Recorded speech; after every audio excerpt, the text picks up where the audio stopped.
All right, so the last of these lectures on testing, I thought I would cover some legal and ethical issues, more ethical than legal, but just some of the questions that might come up, and then things that they have to be codified to answer sometimes. They have to be brought up in legalese, and then they have to be sometimes voted on by Congress or Parliament or whatever, various ways. And then, of course, just some ethical things about what we should do. So just a few slides on that. In a broad picture, we sort of think about all of this together, right? These genomics and human systems and the ethical and legal, they all mesh in, of course. And anytime we talk about ethical or anytime we talk about legal, we're really talking about society and how a society views certain pieces of information or certain actions. So, it can vary depending on what country you're in, what society you have. But certainly, even in that, you have some basic things that have to be thought about, right? Access to information. Once you generate it, who gets to access it? There are health disparities in various ways, things like race and gender, and genetics, and certainly how those will play a role.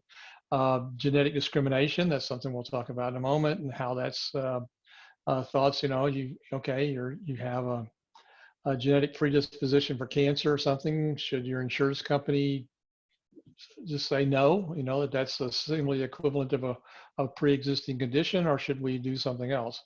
And then, there's things like nowadays, direct consumer genetic testing. You get all kinds of tests done. What are the legal issues of that? Who owns the data? What happens when you do that? And then we've already talked about predictive testing in children and what rights the children have, depends on where you are, as well as like the test that you're going to do, as well as duty to contact. We've kind of talked a little bit about that. So what are some of the systems? Well, how should the test results be used? Who has the rights to them? What's going on? Well, unless you specifically give away your rights, which you often do when you send your samples off to be tested at one of these commercial sites. But as far as in general, there are rules, there are laws. The big rule that was put out was the Kennedy-Hasselbaum Act, which was in 1996. And this act has a number of parts, 5 parts, I believe. But one of them is about data protection, primarily health records. And of course, when you talk about your DNA and your other types of genetics data, that part of a health record.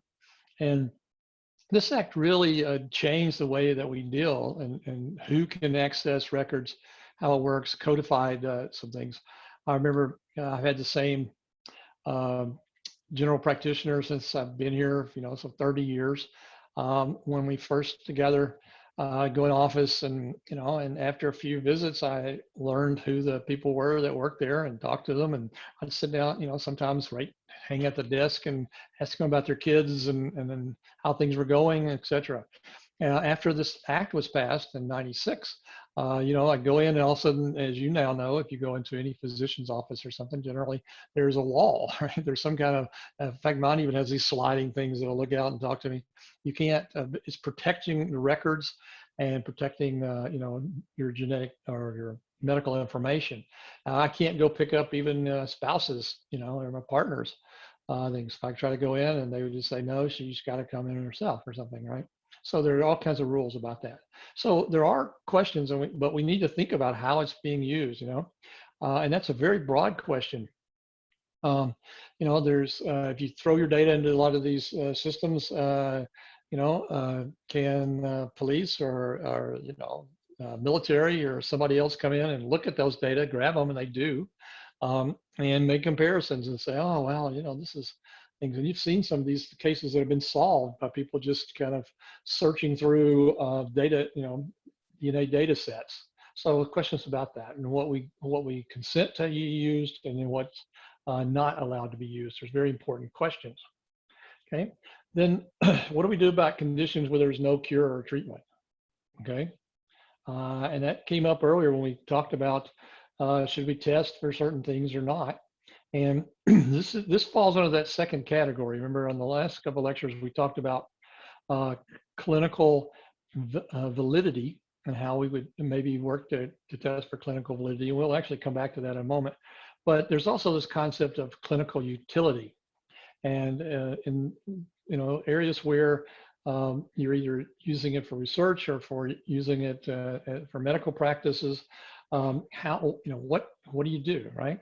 So the general rules about utility, particularly clinical utility, about whether you're actually going to do the test on somebody and what value it has, is first that um, it leads to an improved health outcome among people with a positive test. Okay, so that's one of the first things about the utility of a clinical. It's not going to help you to know it, and then why waste the money or the time to do it? It's just going to cause anxiety and everything else.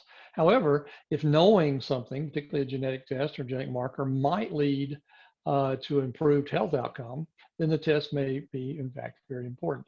For example, testing individuals for prostate cancer markers are for, again, the lipid ones we did in the last um, last lecture. We talked about some of those, the familial lipid problems. Looking at those mutations and being able to change diet or prescribe medications or something else that might help, and those have a positive test outcome. And then the second part of this is that, what risks occur in the result of testing? And this risk is the whole gamut of risk. Physical risk, okay, is it something that has to be invasive or that you have to do to get the tissue or something? What are the risks, to family and to knowing? So emotional risk all play a role in what are called clinical utility. And certainly for the kind of the general idea is that there's no cure or treatment, then it doesn't meet these standards, right? You can't treat it, then you're not going to improve the health of people that have it. And by treatment, I mean anything from life changes to anything else, okay? All right. Question, should governments decide who should be tested? That's a big ethical question, a legal question. Should there pass laws? We do pass laws. We have laws about data and how all these things, but who should be tested? Or should it be insurance companies? Very often you get employed or something, and they'll say, oh, by the way, we have, $50,000 in free life insurance for our employees. Oh, by the way, you'll have to take a little test, or, they'll come out, they'll send somebody, a nurse practitioner out or something, and they're going to ask you some personal questions about your health, and just to assure everything. Oh, and they might want to take a blood sample or something.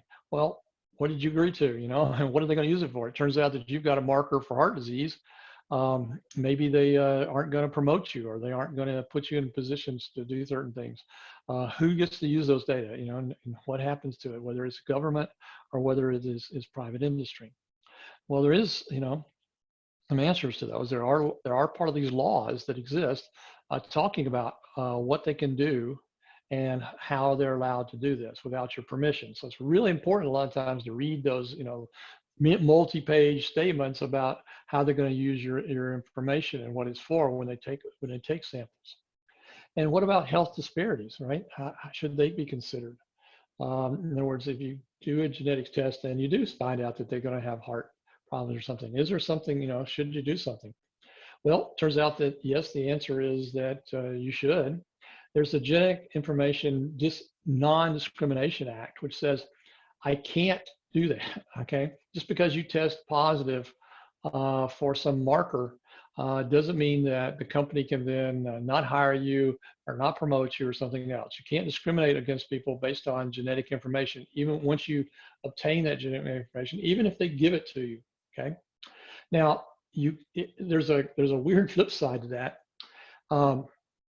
You also can't force people in some situations into employment situations that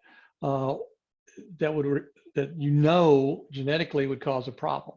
If someone has really bad markers, very serious markers, several of them for heart disease and things, you know about it. They grant you the rights to find that out. You find those markers, then you can't put them in something where their daily heart rate and the heat and things needs to be 170 beats per minute, right? There actually are reverse laws about that. One, you can't discriminate. If they want to do it, that's their business.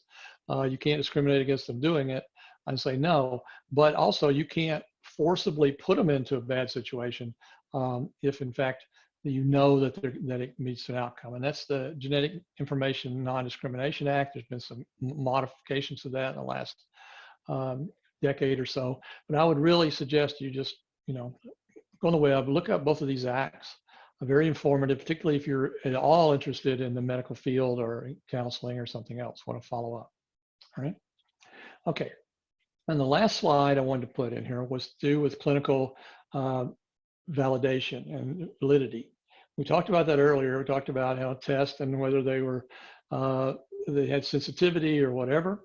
But how do you, what's the standards for these? Well, in the U.S., under the Health and Human Services Department, okay, so very important. So it's one of those things where when you elect these people and they just say, oh, Billy Bob's going to run the department, that can have a big impact because it can impact things about all sorts of medical services and things. We need knowledgeable people running industry, whatever political event they may have.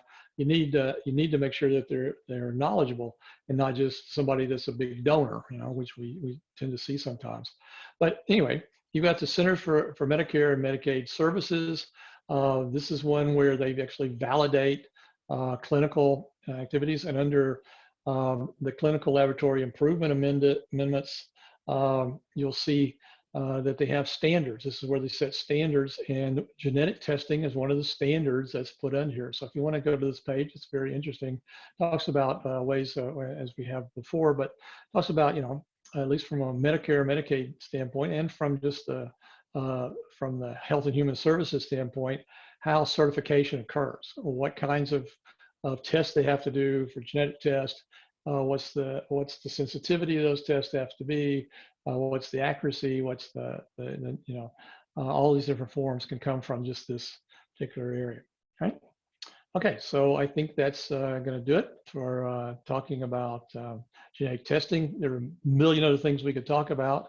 We will kind of cover them. We have, and they will, a little bouncing around. But I think that covered the big pictures of things you have to consider, right? And in particular, going back to these big questions, right? Who should do it? How should it be done? How should the data be tested? And how should it be treated? Who's got the right to it? And how do we keep from having, discrimination that comes on using the data?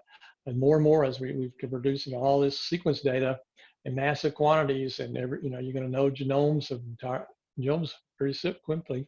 What do we do with it? Is it, do you use that in ways?